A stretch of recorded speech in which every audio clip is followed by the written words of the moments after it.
Throughout a good amount of the olden days, especially in ancient Greece, when gender roles were far more defined and much more rigid, it was very common for parents to prepare children for the roles they would eventually have to go into as adults. Although children would mingle and interact with each other with very little to no restriction whatsoever from birth up until they were about 7, from that fabled 7th birthday came the preparation for adulthood.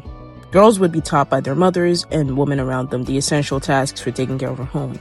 Usually domestic ones. Cleaning, cooking, all those domestic affairs. Except for in Sparta, where sometimes they would also be taught how to manage money. But in most of ancient Greece, that was usually something men did. While boys would usually be allowed to pursue a proper education with a tutor, while also having their fathers teach them what they needed to be considered a man. Their fathers taught them poetry, how to play music, how to manage a household, how to hunt or farm. In short, their fathers taught them how to survive. So, what would happen if a boy didn't have a father around to teach him? Well, ordinarily, he'd get a mentor of some sort to be a father figure. This worked the other way around too. Men without sons to pass their knowledge and legacy on to would pick a usually younger man and declare him an heir, leaving him with legal rights to the family. It's like adoption. It is adoption. So to clarify on that earlier question, what would happen if a boy didn't get a mentor or father figure to teach him? What would happen if, let's say, all the men around him were predatory and had very little care for him beyond the superficial? What if he weren't able to perform that masculinity, get that critical training he needed to become a man? Well, then you'd get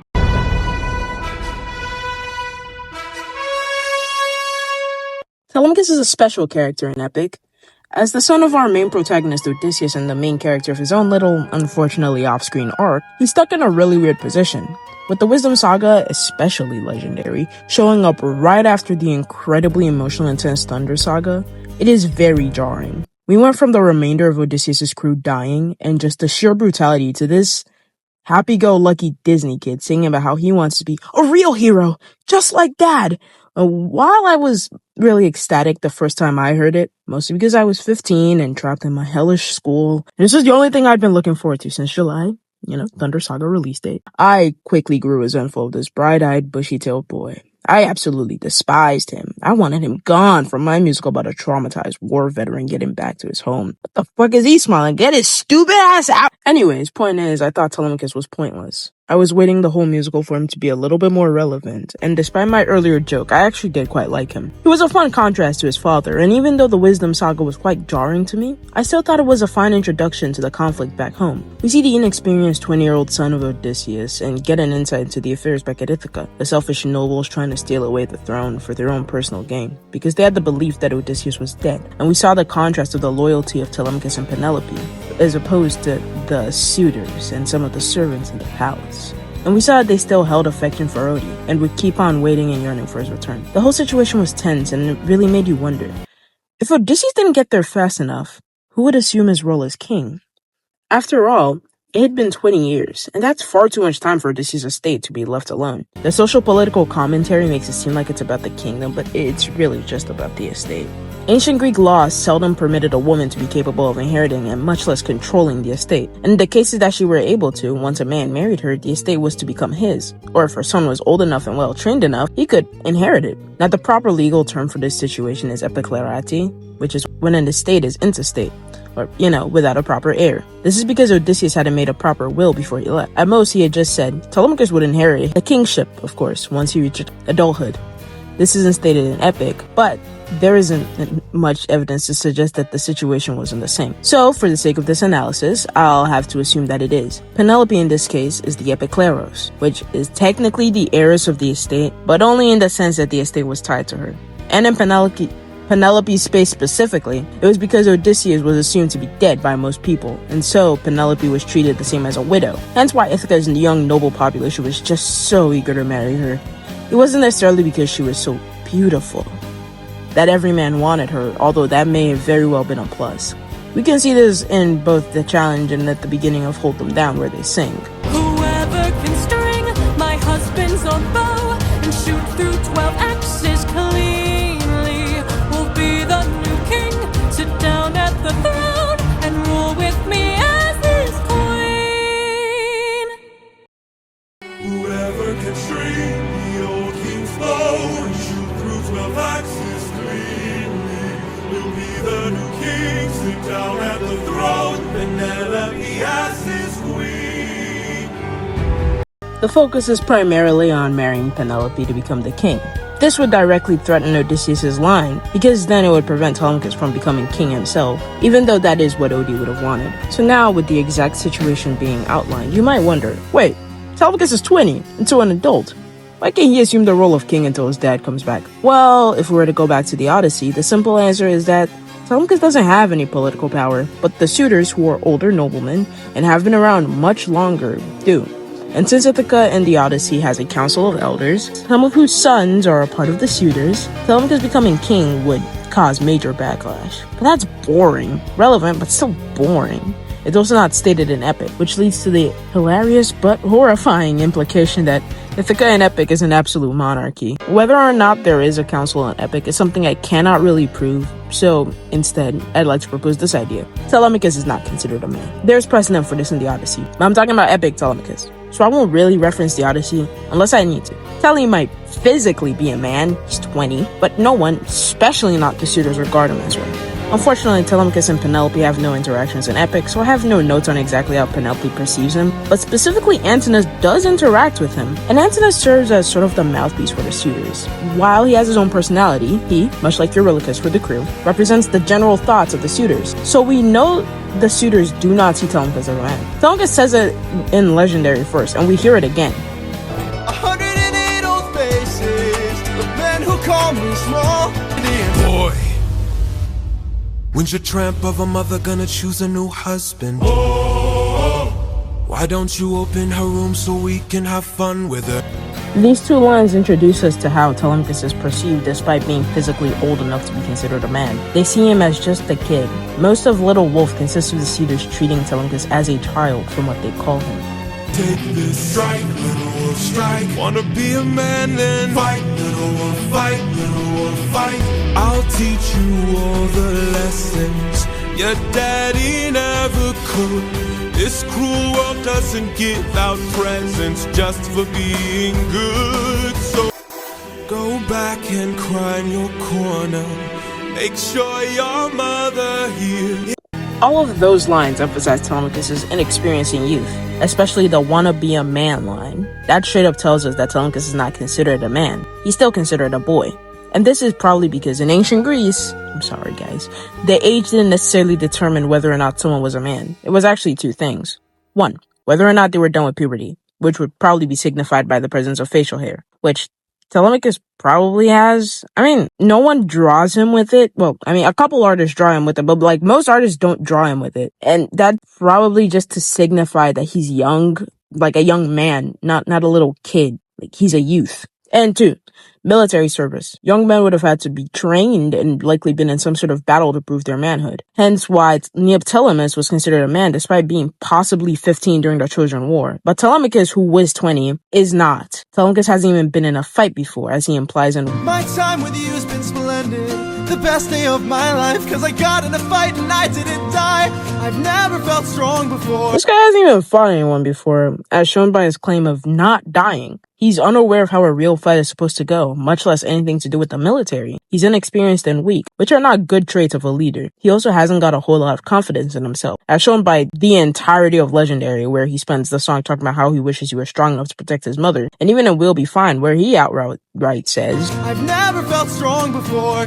Telemachus would be doing so much better if he had a father figure there to guide him. He would probably be a lot more sure of himself, and he would be considered a proper man.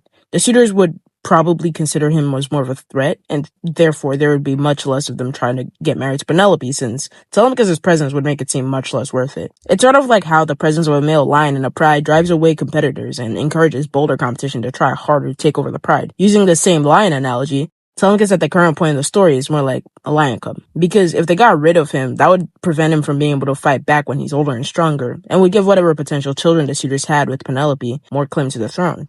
Telemachus' issues with masculinity are not obvious since there is no specific highlight on it. However, if we were to divide him up, as many philosophers and psychologists have done to all humans in the past, into masculine and feminine, then you'd notice that Telemachus is lacking in more masculine qualities than the other men in the musical. And as a consequence, he has a hell of a lot more feminine qualities. Using Carl Jung's contrasexual aspects of the human psyche and changing it up a bit for the video, Every human is made of the anima and the animus, which are the unconscious feminine and masculine parts of us that are traditionally represented by the opposite gender. So men have their unconscious feminine, the anima, and women have their unconscious masculine, the animus. To adapt this for more modern sensibilities, let's just say everyone is made of these.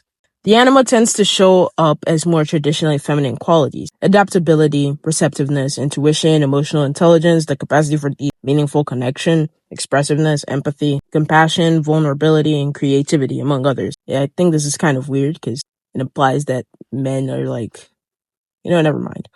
While the animus tends to show up in more traditionally masculine traits such as courage, decisiveness, emotional mastery, independence, leadership and protectiveness, competition and ambition, consistency and reliability, among other things. Now look, I'm not saying anything about members of either gender being more anything than the other. This is just what consensus has been for decades. I'm just saying this for the video, guys.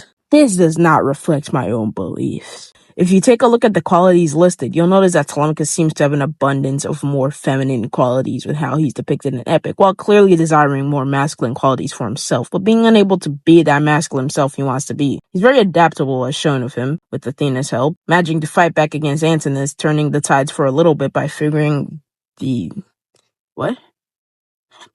out his opponent once he's able to think quicker and steady him, despite not really knowing how to fight. He's got a lot of empathy and emotional intelligence, and shows that he can easily make a deep connection with Athena merely minutes after meeting her. Because he's able to he's just built like that, I guess. Because he's able to intuit some of her deeper emotions and then understand her regret over leaving Odysseus without judgment. And so I thought maybe if I'd made a different call, maybe if I hadn't missed it all, maybe he'd be fine. Maybe we'd unwind.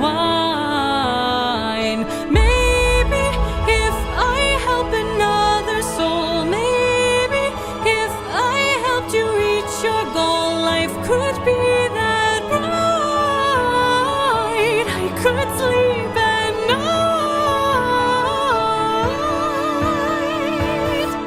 Athena, you're my friend, I couldn't ask for more. And so I think maybe if life wasn't spent as planned, maybe it's time that you lend a hand. I don't think he'll mind, if not his friend, then mine. Maybe to fall is to learn one way. Maybe it's all gonna turn out great. I know we'll be fine. I know it's light you'll find. He's also shown as very compassionate when he offers to spare Melanthius and the suitors near the end of Odysseus. Throw down those weapons, and I ensure you'll be spared. Telemachus is also very expressive, but this is probably just because he's young, and to be fair, Odysseus is also very expressive. He lets his vulnerability be known more easily to both his dad and Athena, with him starting to talk about his feelings first to Odysseus, despite basically being strangers at that point, which prompts Odysseus to do the same in I Can't Help But Wonder. All my life I'd have died to meet you. Thought about your name so much it hurts. For 20 years I dreamt of how I'd greet you. Oh, and now you're here, I can't find the words. All my life I'd have died to know you. Days and nights I wish that I could show you. For 20 years I never could outgrow you. Oh, and now you're here. I can't help but wonder what your world must be. If we're like each other, if I have your strength in me. All this time I've wondered if you'd embrace me as your own. 20 years I've wondered, if for so long I felt alone. He's also very open about his inexperience with Athena as well, which prompts her to know better how to guide him. He also makes it very clear that he wants to befriend, rather than whatever Odysseus had going on. Of course, this isn't to say he's without his more traditionally masculine qualities, but they're not as present as his feminine ones. Of course, Telemachus, much like his old man, is very courageous. I mean, the odds are stacked against it, but he still chooses to stand up to them. But I doubt this is very common behavior or even just regular common behavior for a couple of reasons. I'm pretty sure he probably told Antinous off for insulting his mother before. However, when Antinous What you gonna do about it, champ?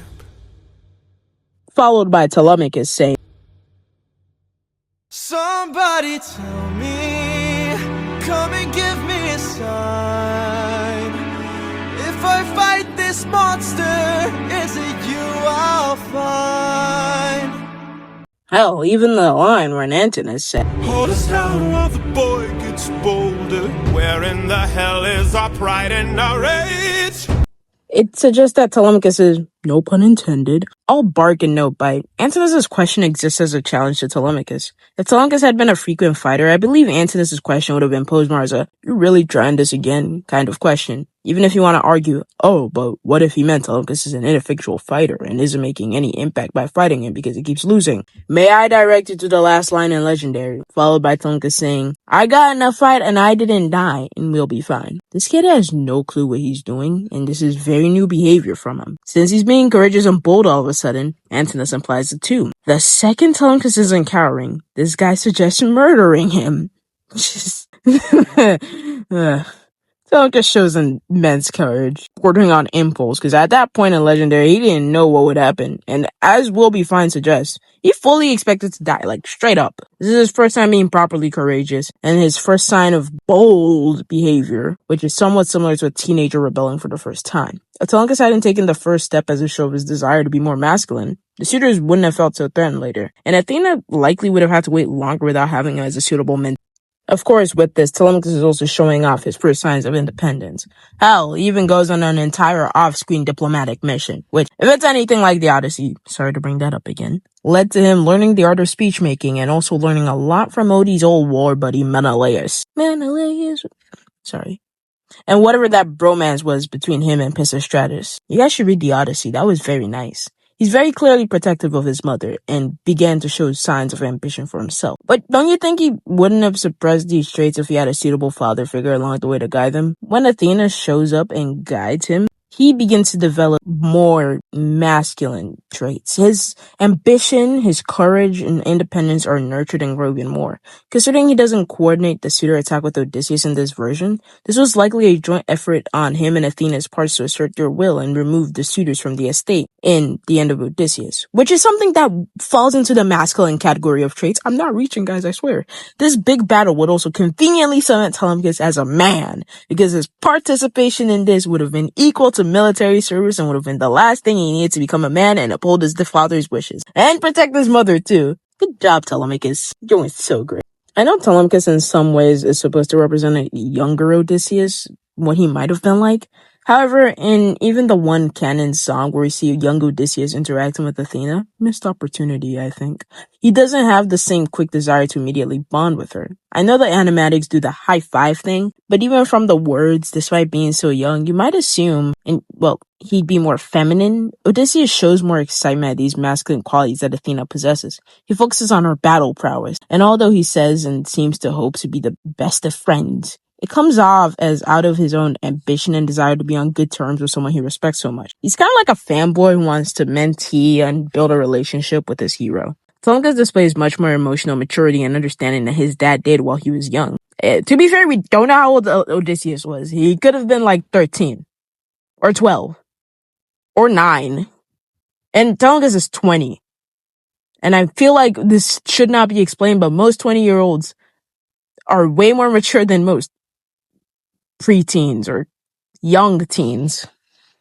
Telemachus prompts both his dad and Athena into being vulnerable with him, and he spends time listening before showing understanding and appreciation for them. Young Odysseus doesn't really prompt Athena the same way. He never prompts Athena into revealing her intentions with him, and even though they were very obviously close friends, to the point where Odysseus is able to either tell or get Athena to tell him that she is very lonely, their closeness and relationship is established as mentor and mentee before close friends first. Their friendship grew because they were specifically battle buddies and because they were a student and teacher. Both Athena and Odysseus possessed the masculine qualities that Telemachus would desire in a teacher and parental figure, including the negative parts. Considering that when these two get prompted with ideas that are opposite to their own on either side, with Athena's being killed the Cyclops and Odysseus being to spare him instead, their immediate reaction is to assert their dominance and show off their decisiveness by saying or doing something to prove that their side is the correct one. With Odysseus, it's revealing his name and identity in a show of pride, which also acts as a way to fight back against Athena by saying that I'm the legendary Odysseus, my will is mine and mine alone, not yours to control, and I'll do whatever I want, even this blatantly stupid thing. You hear me? Well, Athena's immediate reaction to Odysseus for not listening to her is to attack his vulnerability, a so-called feminine trait, by insulting him for his friend's deaths. And Odysseus responds to this by attacking her vulnerability and her loneliness in My Goodbye. You know, this could have not happened if they sat down and talked to each other for a little longer. Athena's in his mind. So I feel like if before he went off on doing that stupid thing, she properly explained and Odysseus just was not such a prideful bastard. If any of them had listened to each other and really considered what the other had said, chances are Odysseus would have gotten home a lot faster. Maybe I'll go on a deep dive into the toxic masculinity in Epic one day. Yeah. That's not to say Telemachus doesn't have his own negative traits, but unlike his dad's display of hubris as a form of masculinity performed, Telemachus is much more receptive to Athena's ideas, even if they don't work out as well as he hopes. As shown at the end of Odysseus, he still retains that compassionate side, and Athena seems receptive to trying out this whole mercy thing, even though it doesn't quite work out as planned for either one of them. They don't immediately go blaming each other to protect the other's ego, their own ego, which Odysseus and past Athena could learn a thing or two from, if you ask me. I think this is primarily due to the fact that he grew up with Penelope, and primarily around women, since he'd be more likely to be around her handmaids too, but had no similar male figure of importance to teach him, leaving him with that desire for those masculine traits that he's sorely lacking, and projecting them onto other people that he respects, like Athena and Odysseus, especially before he actually meets Odysseus. Legendary is just full of him fawning over and desiring his father's presence. Similarly, Telemachus gets feminine traits projected onto him, both negative and positive, usually in order to service the other person's masculinity. Antinous very clearly sees the prince as weak-willed and in need of being controlled, to the point where he threatens physical harm if the kid ever dares to stand up for himself, asserting his physical dominance. And as we know from Hold Them Down, the fuck is holding them down? What's wrong with me? He threatens even worse against Penelope as a method of subjugating and dominating her in order to feel control and fulfill a sick fantasy that he has. Once Telemachus tries to act like a man, he tries to pull a "we're built for this, little man" by showing him that a real man has to go through a lot more than Telemachus is ready for, and beating him to prove that Telemachus isn't ready to be a man, even though our boy really is. Telemachus might actually be the GOAT. He's a resilient fellow, he is. Anyway, Athena also projects the animal that she desires onto Telemachus, seeing him as a safe space to project her vulnerability, unknowingly seeing him as caring and compassionate, and thankfully he is. He doesn't dismiss her emotions and actually makes an effort to understand and comfort her. These positive feminine qualities actually helping Telemachus a more well-rounded individual, because once he starts learning the more masculine qualities, he becomes basically the ideal human. A healthy person who leans towards compassion, but is unafraid to put his own opinion out there, and is still able to stand up for himself under pressure with some difficulty, while still being able to express his emotions in a healthy way. Genuinely the ideal human. At least in my opinion. At the end of Epic, Telemachus has proved that he's worthy of his manhood, and his father is the first person to acknowledge this, and hear me out, the most emotional song in Epic. Oh my son, look how much you've grown. Oh my boy, sweetest joy I've known. 20 years ago I held you in my arms, how time has flown. Oh, used to say it'd make the storm clouds cry for you. Used to say it'd capture wind and sky for you. Held you in my arms, prepared to die for you. Oh, how time has flown.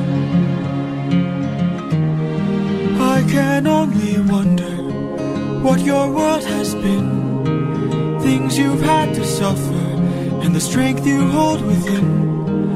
All I've ever wanted was to reunite with my own. 20 years we've wandered, but today you're not alone.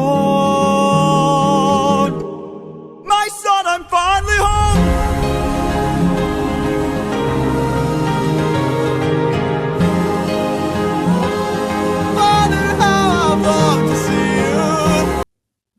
song gets me in shambles every time, man. It's just so peak.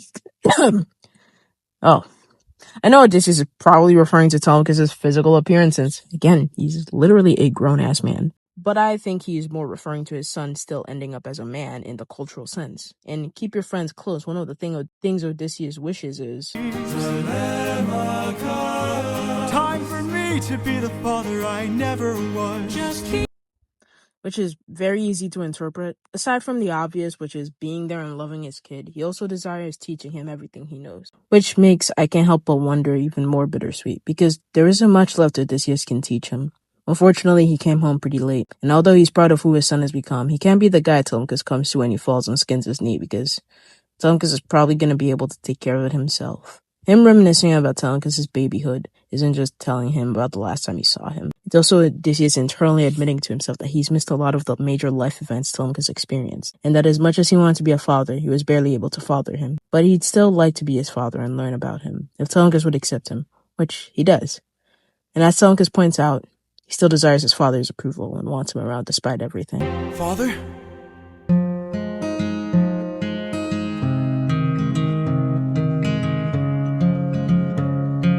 Son. My son, I'm finally home!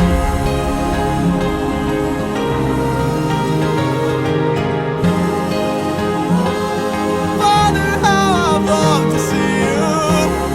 Telemachus, I'm home.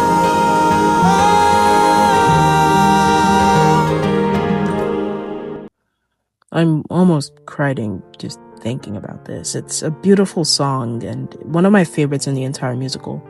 It perfectly captures how far Telemachus has come from when we first saw him and even further back. It basically proves everything I've said by showing us that Telemachus desired his father and tried very hard to become the son that he believes his dad would have wanted, not knowing that his father's greatest joy as a father would have been simply having the pleasure of being his father. And likewise, his greatest regret as a father was not being able to watch his son grow up. The moment is utterly beautiful, and it signifies Telemachus leaving his own expectations of being a miniature Odysseus behind and becoming his own man. His own Telemachy.